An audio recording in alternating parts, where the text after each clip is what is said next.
부동산에서 수요와 공급이 제일 중요하다고 하죠. 왜 그렇습니까? 수요와 공급만 알아도 떨어질지 오를지 예측할 수 있습니다. 절대 떨어지니까 파는 게 아니에요. 오늘 영상 보시면 부동산을 어느 타이밍에 사야 하는지, 언제 팔아야 하는지 정할 수 있는 능력을 만들어 드리겠습니다.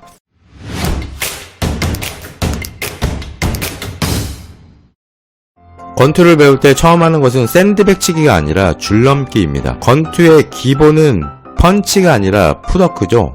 검도 또한 죽도록 큰 머리, 작은 머리 치기가 아니라 발동작부터 배웁니다. 머리치기와 발 구르기가 하나가 되어야 점수로 인정이 됩니다. 기초가 튼튼한 성은 무너지지 않고 기본기가 뛰어난 사람의 발전 가능성이 큰 것은 인생의 진리이며 부동산 투자 또한 마찬가지입니다.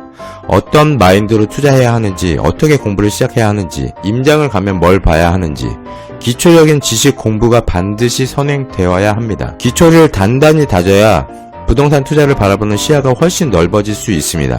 오늘부터는 늦었다는 말을 하지 마세요. 너무 올라서 투자하지 못하는 게 아니라 여러분들의 그릇이 아직 작아서 시중에 흘러다니는 돈을 담지 못하고 흘리고 있는 것입니다. 그릇을 키우는 방법은 많이 담아서 늘리시는 겁니다. 넘치게 담아야 그릇이 커지는 거예요. 항상 부족하게 넣으니까 그릇이 점점 더 작아지는 겁니다. 어디를 투자해야 할지 지역을 물어보는 분들이 많이 계십니다. 지금 팔아야 되는지, 사도 되는지, 앞으로 오를지, 앞으로 떨어질지 다른 사람을 통해서 물건을 찾고 계세요. 신나게 찾아다니고 어떻게든 얻어보려고 강의 뒤풀이에 항상 참석을 해서 마지막까지 남아 있습니다. 그런 방법으로는 수익을 낼 수는 있지만 부자는 될 수 없어요. 본인 스스로 공부하셔야 합니다. 물고기를 얻으려고 하지 마시고 낚시하는 방법을 배우셔야 합니다. 투자는 요행이 아니라 실력입니다. 남에게 의지하는 투자는 결국 무너집니다. 부동산은 수요와 공급이 제일 중요하다는 말은 많이 들어보셔서 잘 아실 겁니다. 코로나가 발생하고 한 달 정도 됐을 때 마스크 가격을 떠올려 보세요. 약 8배 정도 폭등했습니다. 왜 그렇게 됐었죠? 수요는 많은데 공급이 부족하니까 가격이 오른 거죠. 하지만 곧 공급이 정상화되면서 마스크 가격은 정상으로 돌아갔습니다. 사람들은 똑똑해서 절대 공급을 늘리지 않습니다. 늘 수요보다 공급을 적게 하니 가격이 계속 올라가고 있는 겁니다. 허니버터칩 사려고 여기저기 물어보신 적 다들 한 번씩은 있으시죠? 부동산도 똑같습니다. 수요와 공급을 파악하는 것은 기초 중 기초이며 반드시 파악해야 할 내용입니다. 그 지역의 수요와 공급만 알고 있어도 언제 매수해야 하고 언제 매도해야 하는지 대략적인 타이밍을 알 수 있습니다. 공급은 그냥 부동산 지인이나 아실에서 확인하시면 되지만 수요는 어렵습니다. 대중의 심리까지 파악해야 정확하기 때문에 눈으로 보이지 않는 영역이죠. 수요를 단순히 지역의 인구수로 계산한 평균 수요선으로 보기에는 무리가 있어요. 사람이 배가 고플 때는 햄버거를 3개도 먹을 수 있고요. 배가 부를 때는 2개도 절대 못 먹죠. 배가 부를 때는 햄버거 2개는 과한 공급이 되는 겁니다. 만류 인력의 법칙 뉴턴은 천체의 움직임은 한 채 오차 없이 정확히 계산할 수 있어도 사람들의 관계는 계산할 수 없다고 했습니다. 현재 수요를 가장 직관적으로 볼 수 있는 방법은 청약 경쟁률입니다. 청약 경쟁률이 높다면 그 지역의 아파트를 사려는 수요가 많다는 뜻이고 그 지역의 아파트 가격 역시 상승하고 있는 겁니다. 반대로 청약이 미달되면서 미분양이 난다면 그 지역은 하락장의 초입이라고 생각하셔도 됩니다. 미계약이 아니고 미분양입니다. 지금 미분양이 나고 있습니까?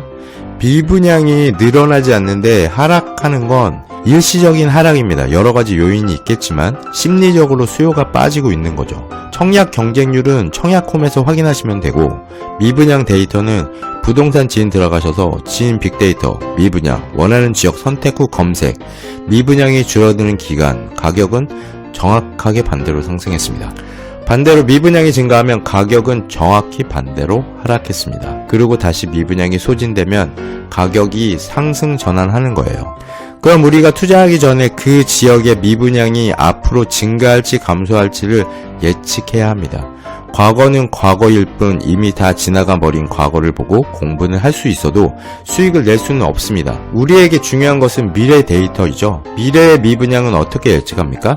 바로 공급입니다. 공급은 입주 물량 플러스 인허가 물량입니다. 인허가 물량까지 파악하지 않아도 입주 물량으로 확인하시면 돼요. 미분양은 왜 발생할까요? 일단 미분양이 난다는 것은 사람들이 그 아파트를 분양받지 않는다는 뜻입니다. 사람들이 분양받지 않으려는 이유는 여러 가지 있겠지만 그중 공급에 대한 부분만 보겠습니다. 사고 싶어하는 사람은 100명인데 시장에 물건이 50개만 있어. 그럼 경쟁이 붙어 가격이 올라가는 거예요. 물건을 산 사람이 더 비싸게 물건을 내놓아도 사지 못한 사람은 그 물건이 필요하기 때문에 더 비싼 가격을 주고 사게 됩니다. 간단하죠? 집을 필요로 하는 사람이 1000명인데 500세대만 공급을 하면 미분양이 날 일이 없습니다. 가격이 자연스럽게 올라갑니다. 하지만 사람은 1000명인데 5000세대를 공급하면 무조건 미분양이 나는 거예요. 가격은 떨어지는 거죠. 너무나 간단한 원리입니다. 입주 물량 데이터는 반드시 미분양 데이터와 함께 봐야 하며 입주 물량이 많다고 해서 무조건 가격이 내려가는 것은 아닙니다. 입주 물량이 많다고 해서 무조건 가격이 내려가는 건 아니에요. 입주 물량이 많더라도 공급 물량을 다 소화시킬 수 있는 수요가 있으면 미분양이 나지 않는 거죠. 그럼 그 지역의 가격은 올라갑니다.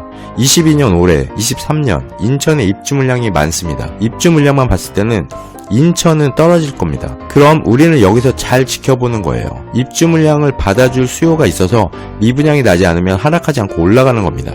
책만 보고 공부하지 마시고 앞으로 일어날 일을 관심 갖고 지켜보세요.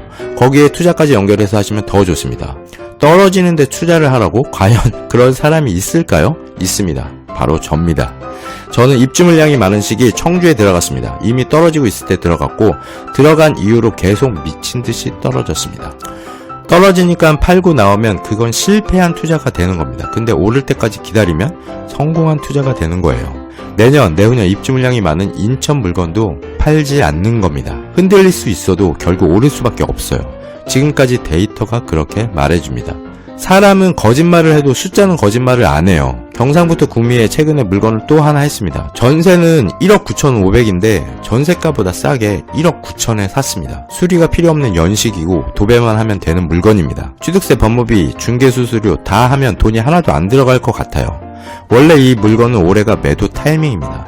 근데 거꾸로 잡았죠. 2년 뒤는 입주 물량이 많아서 하락하는 시기입니다. 저한테 또 바보라고 할 겁니다.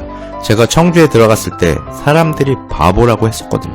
떨어지는 시장을 경험해보니 그렇게 무섭지 않습니다. 하락이 지나면 다시 따뜻한 상승이 오거든요. 이렇게 한번 생각해 보겠습니다. 지금 풀피로해서 2년 뒤 입주 물량으로 역전세를 맞는다. 근데 임차인이 이사하지 않고 원래 보증금으로 재계약을 한다. 그럼 역전세 없이 흔들리는 시기를 사뿐사뿐 넘기는 겁니다. 근데 최악의 상황이죠. 임차인이 이사를 합니다. 그럼 떨어진 전세가로 새로운 임차인을 구하면 실투금이 들어갑니다. 떨어지는 리스크를 안고 가는 거예요. 올해는 입주 물량이 최저라서 올해 상승을 기대해 볼 수 있거든요. 지금 올라가기 때문에 그 전에 제가 매입한 매매가만큼 KB세도 올랐고 전세가도 올랐습니다. 그래서 싸게만 사면 전세가로 물건을 잡거나 전세가 이하로 물건을 잡을 수 있는 가격에 왜곡이 있는 시기입니다. 결국 저는 실투금이 안 들어가는 방법을 선택했고 리스크는 2년 뒤 역전세입니다. 근데 올해 입주 물량이 없어서 상승이 있다면 내년, 내후년에 조금 떨어진다 해도 지금보다 쌀지는 아무도 모릅니다. 제가 역전세를 지나가는 과정과 시련을 이겨내고 수익을 내는 모습을 여러분들께 낱낱이 공유해 드리겠습니다. 지방아파트 투자 한 사이클이 궁금하신 분들은 구독해 주시고요. 결과가 어떻게 되는지 간접 경험해 보시길 바랍니다. 수익이 날 때까지 안 팔 것이기 때문에 무조건 제가 이기는 게임입니다. 월세 세팅을 하거나 돈이 안 들어갔으면 기다릴 수 있습니다. 종부세도 나오지 않은 만큼만 하시면 됩니다. 역전세가 나서 실투금이 들어간다면 마음 편하게 들어가는 비용이라 생각하고 있으면 돼요. 역전세가 안 날 수도 있잖아요. 리스크가 없는 투자는 없습니다. 역전세를 디폴트로 깔고 가는 겁니다. 감당할 수 있는 리스크를 안고 가는 게 바로 투자입니다. 실패의 위험도 감수해야 합니다. 모든 세상사가 그렇듯 하나를 얻으려면 하나를 주는 게 바로 투자입니다.